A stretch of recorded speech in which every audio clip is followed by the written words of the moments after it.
Right, can everyone hear me okay? Well, I think we'll get going, but before I do that, is anyone in the audience with someone from their same company, sat next to someone from their own company? If they are, could I ask you to distribute yourself in a different part of the room from your colleagues? So you sat next to someone else. It's only for this session. You can all join yourselves afterwards. You might be detecting a little bit of audience participation coming forward.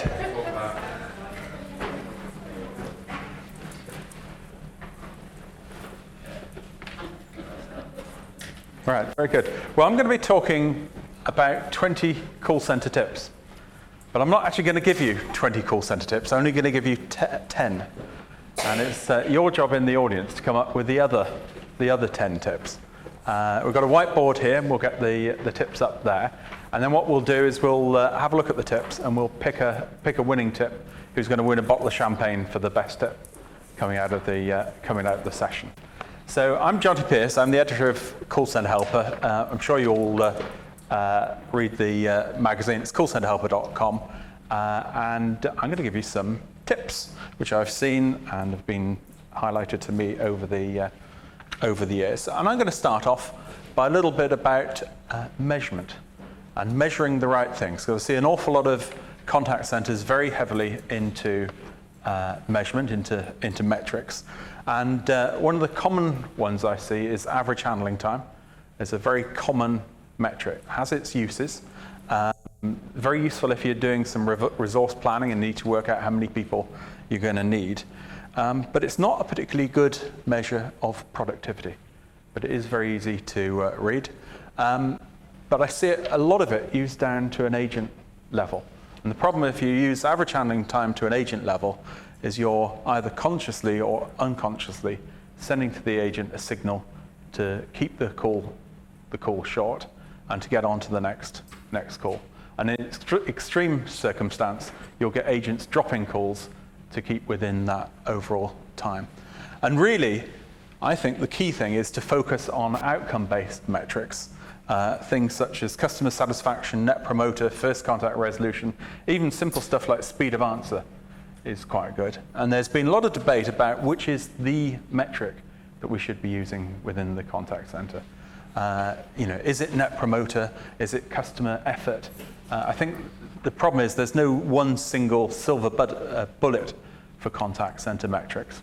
And ultimately, you're going to need a basket of metrics. Now, Alex Loach wrote quite a good article. The link is here. It's on the slides afterwards, where he's come up, if you need to have a single metric, put all your metrics into a basket, apply weighted average, and come out with one overall metric. He calls that the authentic core linkage score, which is quite an interesting approach. If you're going to measure metrics, really only measure the things that can be reviewed or analyzed on. I don't know if anyone uses a sort of dashboard of metrics here. I've seen somewhere that 27 metrics reported. It takes so long to actually gather the information that by the time you've gathered it, it's about a week out of date, if not more. So really only work on stuff that can be acted on. Look and act on trends, not on one-offs. I see so much going on. Oh, we've got an instance here. We've got to get on top of that. It's really important to do the trends. And really, there's the human nature comes into it all. That if you start measuring and reporting on something and people see it's important, they will try and game it. They'll find a way to cheat, and particularly if there's a bonus involved. Let's have a look. Making agents more productive. There are a number of different areas here. If you want to make people productive, it sounds counterproductive, take the scripts out. It can be very, very, very straightforward. Scripts should really only be used as a guideline, not as too much of a rigid core flow. Drive failure out of the system. I see an awful lot of contact centers that are picking up failure after failure after failure. We just talked about it earlier today in Morris's session. Someone's on the website, they get stuck, and they need to phone the contact center. Effectively, that is as a result of a failure in another part of the organization, in that case on the website. And we see this day in, day out, all these types of failures come in through the system. And this drives up call volumes and also complexity. Drives up things like repeat calls, longer calls, unsatisfied systems. There's some great ways of looking at this. Systems thinking in Six Sigma, if you're not familiar with those techniques, is quite worth a look up. But here's one example of a failure. And I'd just like to ask in the audience, we'll do a quick poll. So could you put, the question is, how often are your computer systems unreliable or run slowly? So if you've had no problems with your computer systems, please put your hand up. If your last problem was monthly, you have problems? A few there. Weekly? Daily? Hourly? Okay, so we've got some significant computer systems here. Now, a dear friend of mine who's unfortunately no longer with us, Paul Cooper, wrote an excellent article on Call Center Helper. Slow computer systems, it's not exactly rocket science. And because it involves IT and systems run slowly, I don't know quite why it is, we just have a tendency of going, oh God, it's running slowly again. We run our eyes and we just keep on with it. And the same thing happens the next hour, the next day, the next week, the next month, and it just comes up time upon time again. Now, it's a very simple thing to go off and start to do. It can take a long time to get it done because the IT department kind of have got a whole host of reasons why it can't be changed. But that's actually probably one of the easiest ones to do, and it's one of the easiest things to put a business case for. Just ask your team members to keep a log of whenever there's a system. You can kind of add that up, and whenever your things are running slow, you can quantify that quite easily. You can get it from call records. Hold time is often as a result of slow computer system. So, simple little technique, go into battle with the IT department, and that could make everyone's life an awful lot easier. Right, going to do another little poll. How do you answer your phone calls? Do you answer them with an IVR? Do you answer some with an IVR and some with a computer, with a person, or are all calls fronted with a person? If you're not familiar with IVR, this is the touch tone menu at this thing. So if I could start, put your hands up if all your calls into your organization are handled by a touch tone system before it speaks to someone. Okay, it's about a third. It's a bit half and half, handled by a person, handled by someone else. So just under a third, or all calls are handled by a real person. So just over a third there. So a sort of a range overall. If you are using an IVR to handle your calls, I bet you listen to lots of agent conversations that are happening between the agent and the caller. And I can almost guarantee that you're not listening to the journey of the caller coming through the system. Simple technique. It can be a little bit difficult to go off and find. It's called trunk side recording, and you can probably find it in the depths of your call recording system, or you can on something like an Avaya set, you can actually just dial in the trunk number and you can listen to calls coming through, and you can just record that on a cheap little dictaphone connected to a call recording port. Absolutely fascinating. First time I ever did this, call came through, and the guy on the other end of the phone started going, there's 15 effing options on this system here, and not an effing one of them that suits my purpose. He then started going on for about a minute and a half, talking with his partner in the room, getting more irate, connected through to the agent, and his entire demeanor changed, became a happy, satisfied customer. You would completely miss all of that data if you weren't doing that. And one interesting organization I came across started doing this, and they started monitoring the abandoned call rate within the IVR system. Now, typically when you measure abandons, you only pick them up after they exit the IVR system. They found they're losing 18% of their callers in the IVR system. And for them, because they were into sales, that was quite a significant amount. Another challenge we're going to find, and we've already talked, Morris has already showed the overall trend, but it was back in 2011, that was 4 years ago, that mobile voice calls overtook fixed voice calls. Now, what's the significance of that? One of the significance of it is that when it comes to touch-tone menus, those were designed for telephones that look like this. They weren't designed for things with a little keypad, where even to find the menu, you've got to kind of take it away from your phone. You've got to put find the actual keypad menu. Then you've got to get to it, and you've got to get to it fast enough before the system starts to time you out. And touch tone has been decreasing in accuracy as mobile phones have gone to touch screen. And Morris made certainly quite a good suggestion of building a button onto the phone that takes you straight through into the contact center. So overall, my advice would be, it's probably about time now to throw out the IVR system. That's a controversial statement, but I think it's time. Start answering calls with a human. Put a button, as Morris suggests, onto your website, and you'll make the whole customer experience so much better. Interesting little exercise you could do. Get your call abandons and plot them out on a graph. Here's a graph. You can get this from most telephone systems. It's called something called call detail records, or CDR records. And there's a little column in there that tells you when a call is abandoned.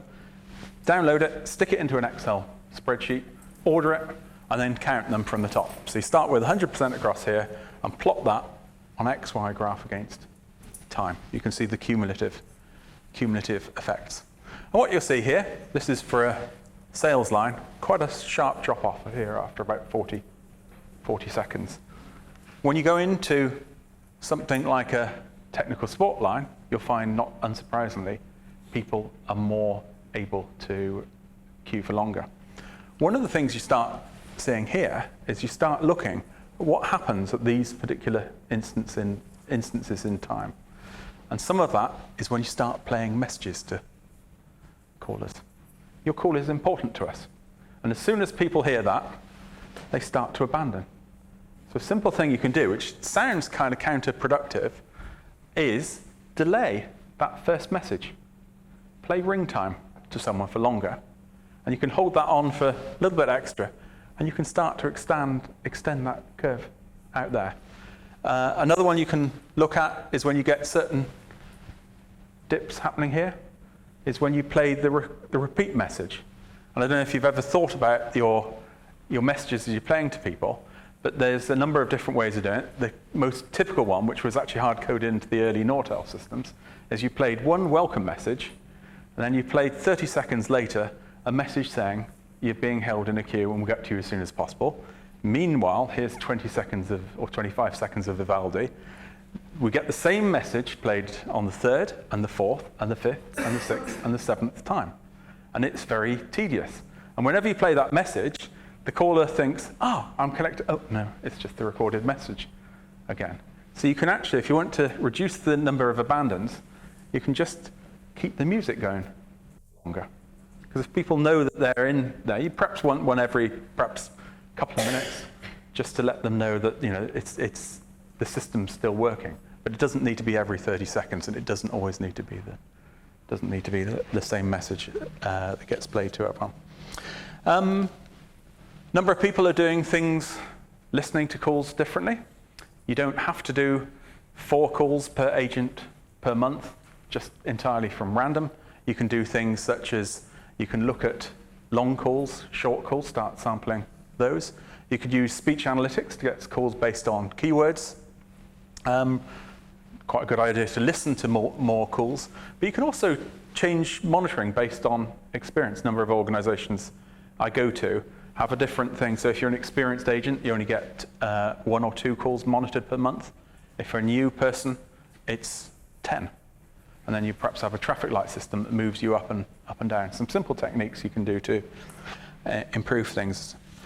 Anyone has to read out compliance statements to people? What sort of statement do you read out? FCA.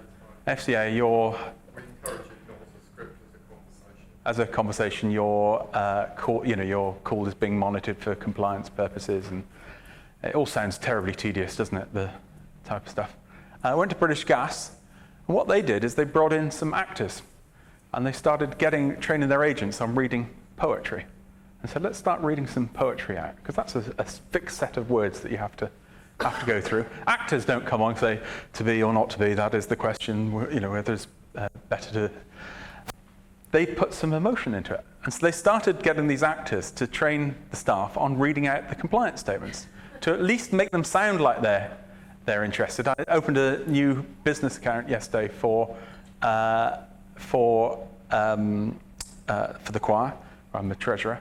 And I got phoned the call centre to open this account. So we now need to play you a compliance message. They put me through to a disinterested IVR message where I had to listen for that. And I was thinking, there is no one getting any benefit from this whole place. It still took the agent a minute because they couldn't do anything else in that minute I was listening to the compliance message.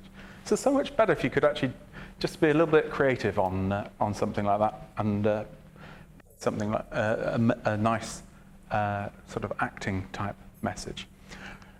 Here's another one. Give holiday in days rather than hours. You've got to attend the school play, so you might have to take a half day off. Quite often people only want to take an hour at the end of the day. Sports day, doctor, dentist, long weekend.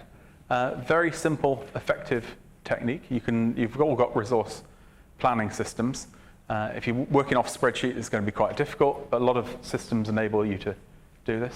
Give time off in hours rather than days.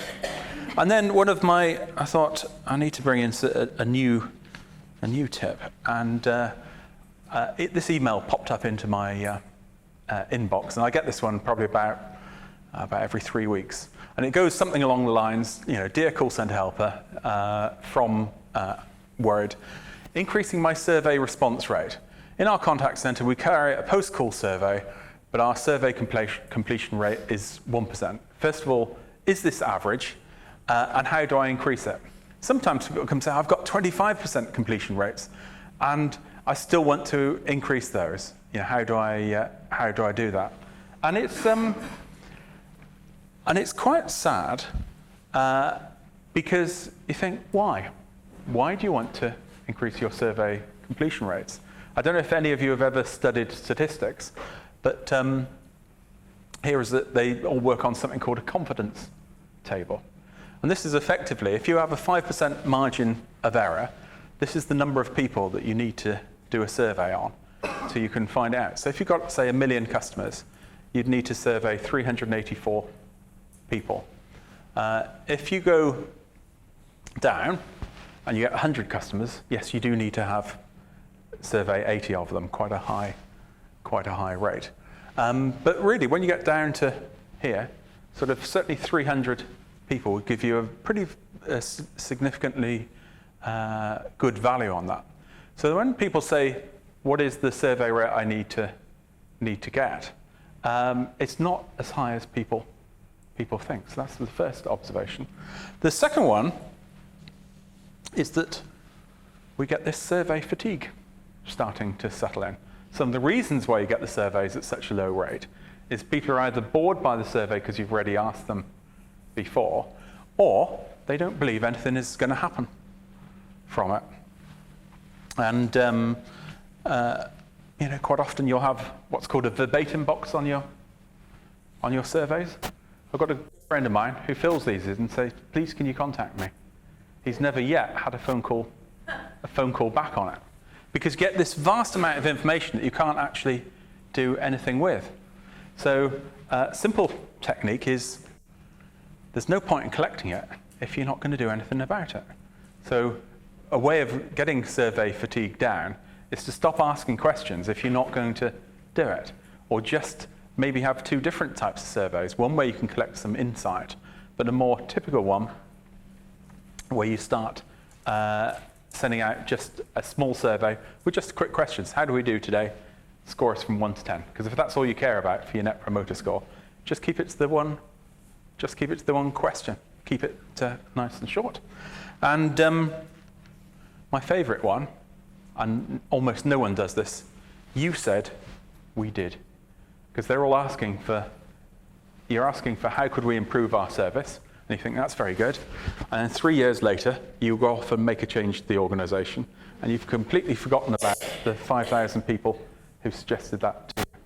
And even if it is 3 years after they suggested it, I think those people would be really chuffed for you to go back and say, you said, we did.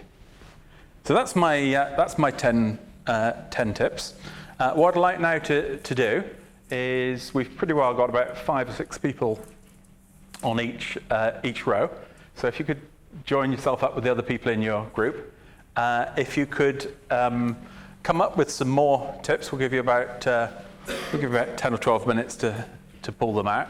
I'll ask Morris if he could act as scribe afterwards. And I'm probably the worst scribe. the worst scribe.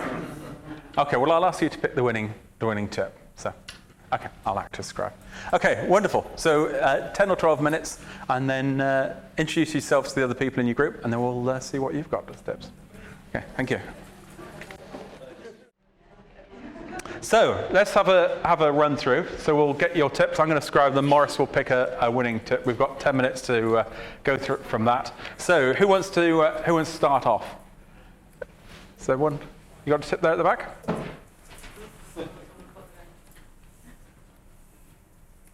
Do you have a tip for us at the back?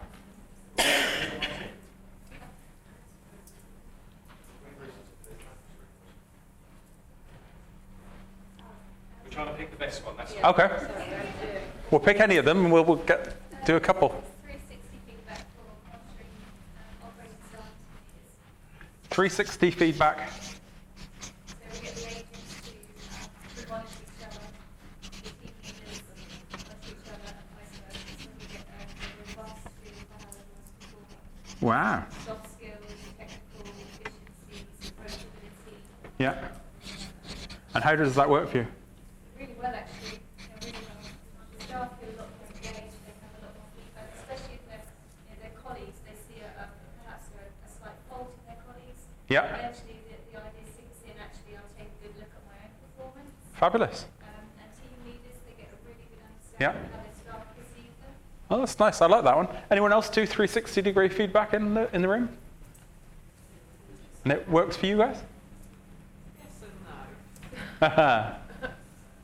What's the no bit? I think it's because sometimes the questions can be a little bit too open-ended, and therefore people have different perceptions. So you'll have somebody who thinks underscores with 1, Yeah. or they work out as 1B is completely different from somebody else. Okay, so getting calibration can be tricky on that. Okay, interesting.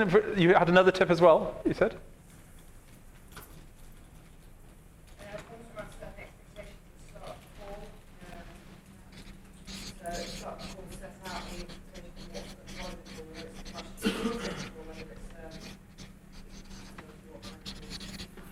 So that's setting the expectation on the call with the caller, is it?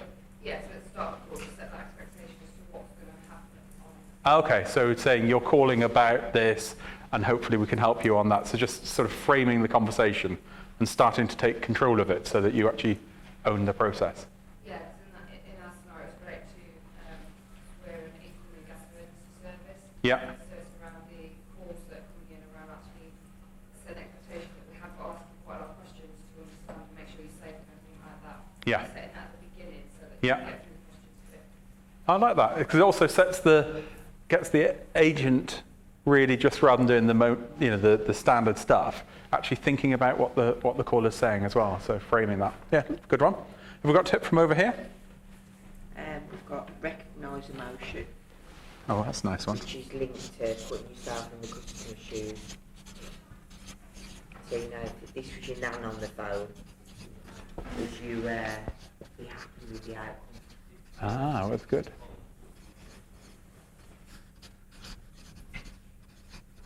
And how does that work?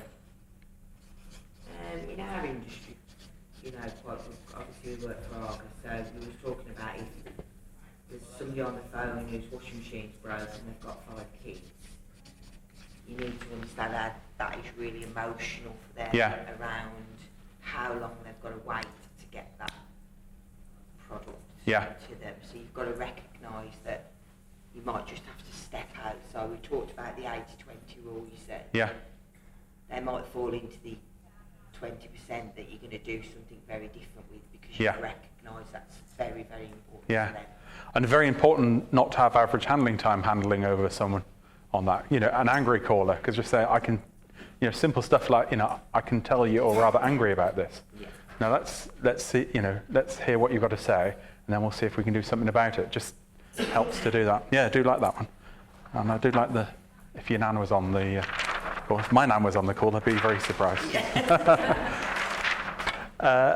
Anyone from the middle here? Survey your staff. This is for employee engagement. Wonderful. How often do you survey your staff? And is that all staff you do? Yes. That's nice.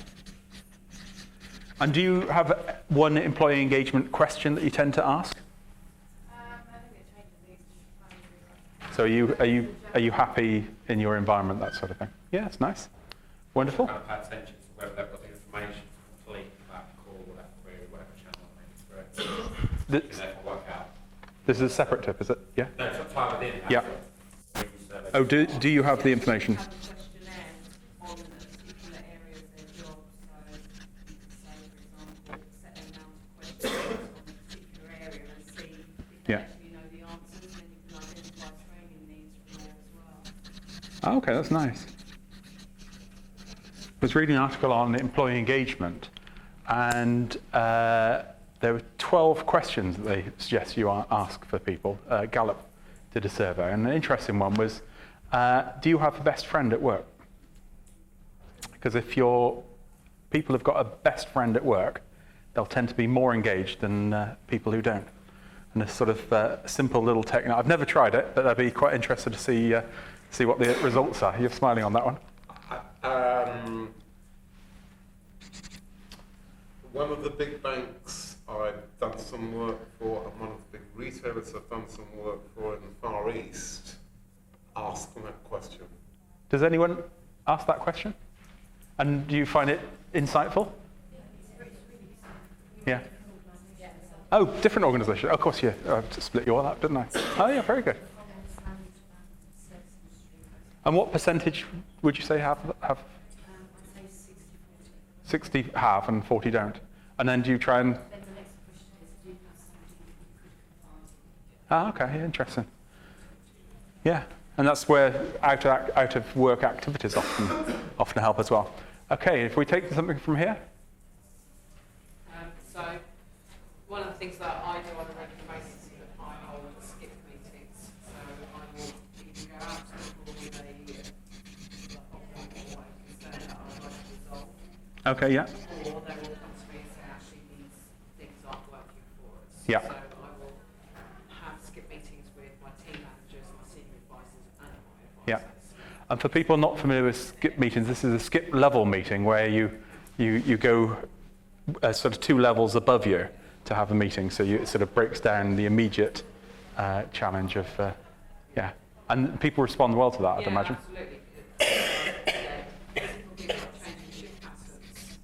What I think is acceptable to their shift, and that's your job, that's your contract, you're paid for, you're aware, when you take that contract on for your hours going to be.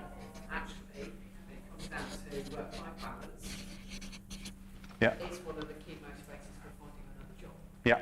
So it's changing stuff like that. Yeah, very good. Have we got one from the back over there?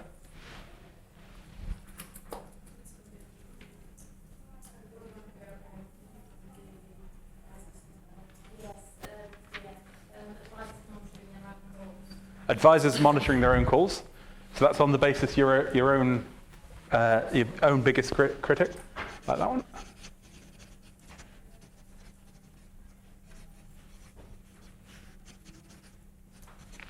Have we got one from in the middle somewhere?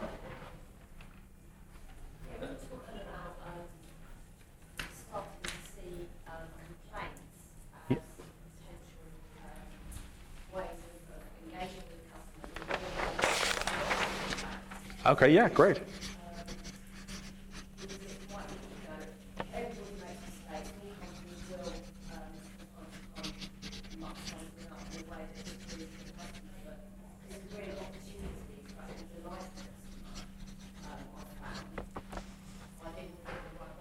Yeah, no, it's a very good one. I had a case where my mortgage didn't get paid 1 month, set up on standing order, didn't get paid. I phoned up, I was with First Direct, phoned them up, noticed it on the Tuesday, phoned them up, and they said, oh, yeah, terribly sorry. And I said, well, because of that, it accrued interest on the mortgage. I said, how much is that? And they said, well, can you jot it down in a letter, send it into them? So I did that. They gave me a phone call back on the Thursday, said, terribly sorry, we've refunded all that amount of lost interest, and that was in my account on the Thursday. And just changed my whole perception. They really screwed up, but they got it all resolved and fed back in no time at all. Brilliant. One final one from the front row here. Ours was much more operational. I think one of the things was about allowing self-breaks, which is very good. Allowing self-breaks, that's a good one. And how do you work that?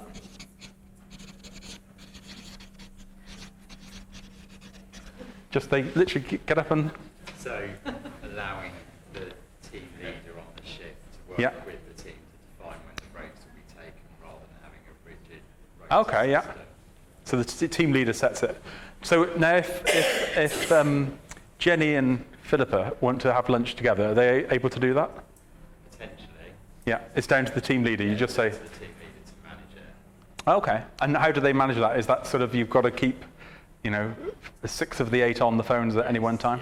Yeah, Yeah. so there's pretty set requirements around it. Oh, brilliant. I've seen other ones where there's like 6 golf balls in a jar, and you've got to keep, you've got to keep a certain number of them. Yeah, brilliant. So that's arranged. We're pretty well out of time now. Morris, do you have a winner from it all? Let's just go back over them again. So 360 feedback, setting expectation at the beginning of the call. I think that's a fantastic one. I don't know yet that it's the winner. Recognizing, emotion. I got to put my hands up. I started that one, but the thing about the nan and whether or not you'd like your nan to be treated that way is a wonderful piece of articulation. Survey your own staff quarterly. Yeah, skip meetings. I think great. Agents Monitor their own calls. I think that's a really good one as well. Complaints are a good way to deal with loyalty. Allowing Self-breaks. self-breaks. So is there I'm going to say a tie between recognizing emotion, because how angry is one of the questions that I get paid a lot of money to answer for people. But I also think setting expectation at the start of the call is a piece of best practice. When I present, when he presents, we tell you what we're going to tell you, we tell you, and then we remind you of what we told you. That's how humans work, yeah? Practical thing.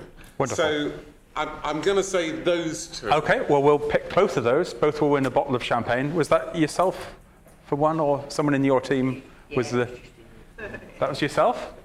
And who in the other team had the idea? Yeah, could you see me afterwards? We'll get your address and we'll ship the champagne off to you.